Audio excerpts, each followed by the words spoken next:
The American presidency, let alone the government of America, is something that I don't think people, give its credence to.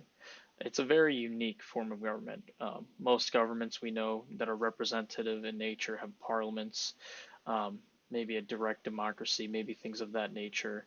But the way that our U.S. government is set up is quite radical if you want to compare it to other forms of government. And I think the most sort of unique position is that American presidency, where in some fronts the president is ultimately useless. Think, creating and passing laws, things of that nature. And then in some regards, the president has powers that are unprecedented. Think of foreign affairs, the ability for Trump to, arguably set any tariff he wants, do any peace negotiation that he wants. A lot of people who subscribe to the unitary executive theory believe that it is up to the president to be the chief officer to make sure that the laws are quote unquote faithfully executed. And then you think about, all the defining moments that a president leaves behind legacy wise, all the way from the start to George Washington's farewell address, setting the standard of what America ought to be like, to, FDR saying the only thing we have to fear is fear itself, to even Teddy Roosevelt saying, hey, speak softly or carry a big stick. JFK, ask not what your country can do for you, ask what you can do for your country.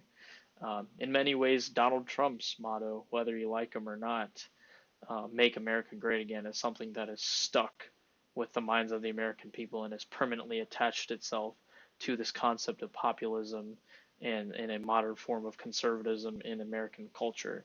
So this idea of the power of the presidency is unique in the sense where, compared to other heads of state, there are roles and abilities that the president can't do at all, and then there are roles that the president can do tenfold compared to other heads of state.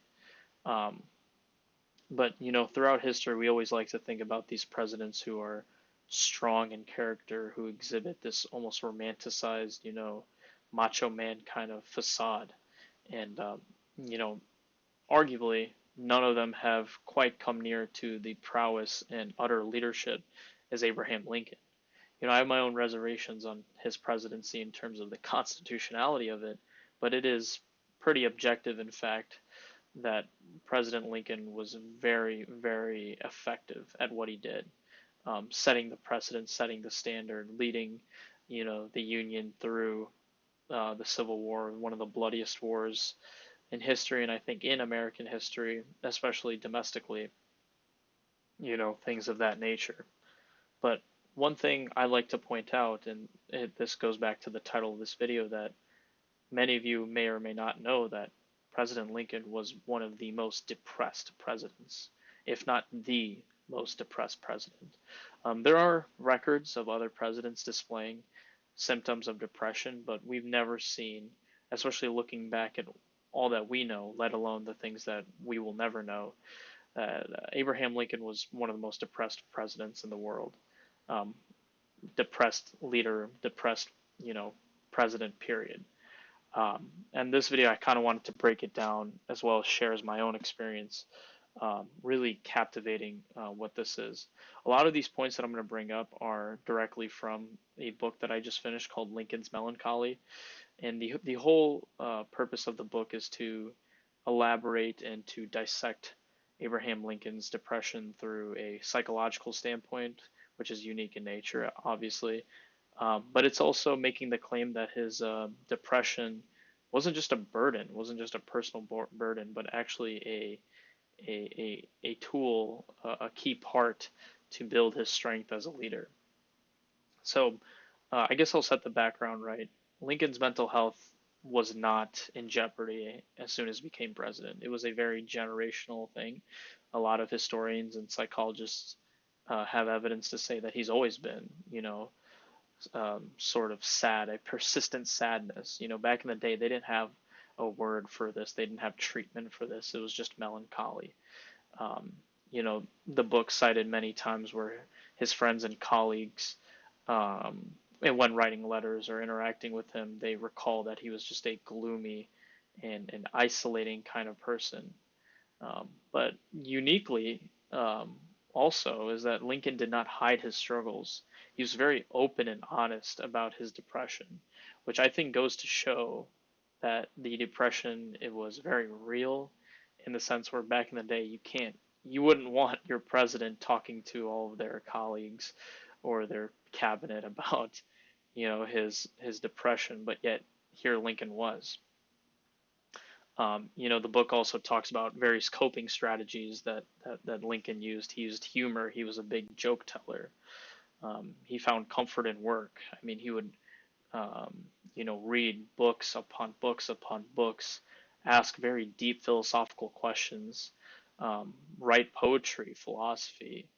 He was a big fan of reading the Bible and Shakespeare.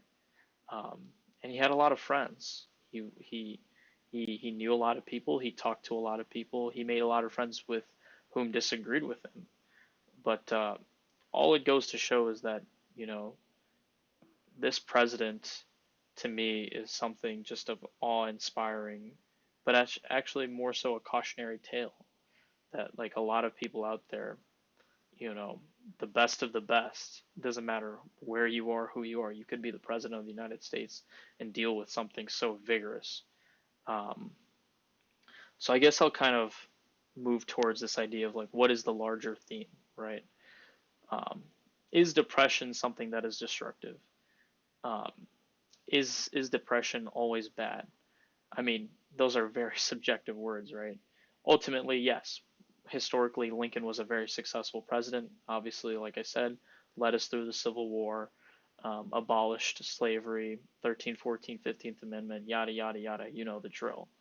Um, but what was the backdrop? The backdrop was, the mental suffering, the sheer and utter pain he used to go through was just horrifying to think about.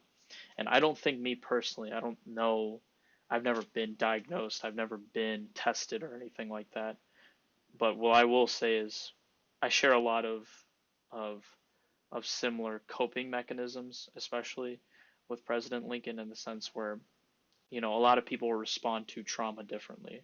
And a lot of people go through their own various forms of trauma. So this is obviously not a one for one comparison here, but I found it awfully relatable to the fact that like um, what goes forgotten in many cases is when someone goes through a deep spiral of misery, call it depression, call it melancholy, whatever.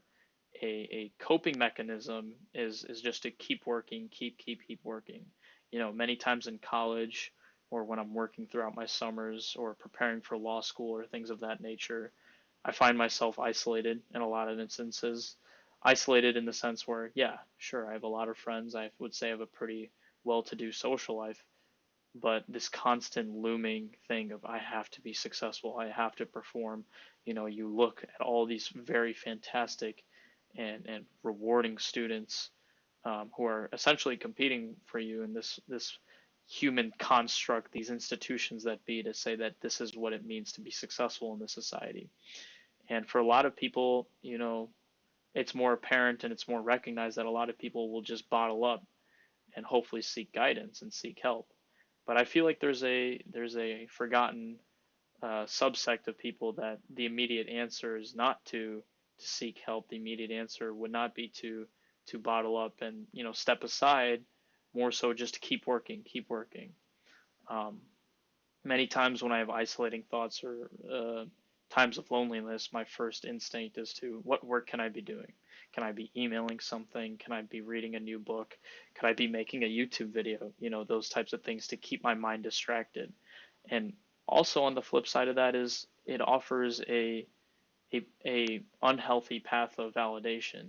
I find oftentimes, especially in Gen Z, and this is why I think Lincoln's story is more applicable to ever, more than ever, is we go through our lives doing the same exact thing.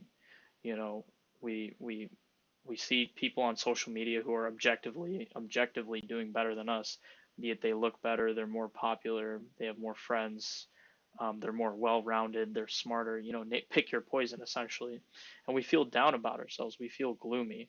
For a lot of people, the immediate action is to keep working hard, and feel a sort of sense of entitlement to say, hey, no, look, I earned this. I ought to feel happy, right? And then, what's that lead to? That leads to, looking at other people who are less fortunate, less better off, and say, hey, look how much better I'm doing than this person. So you kind of start to see this cycle of putting yourself down because other people are doing better than you, and then putting yourself up by, looking at people who are worse off than you, right? And I think this is a deep, vicious cycle, and I think Abraham Lincoln, in many ways, portrayed that cycle. Um, so I guess, long story short, um, I think, I mean, I kind of wrapped up my thoughts in the sense where depression, melancholy, gloom, states of isolation are nothing new, um, but the way that we cope with them have definitely changed throughout time.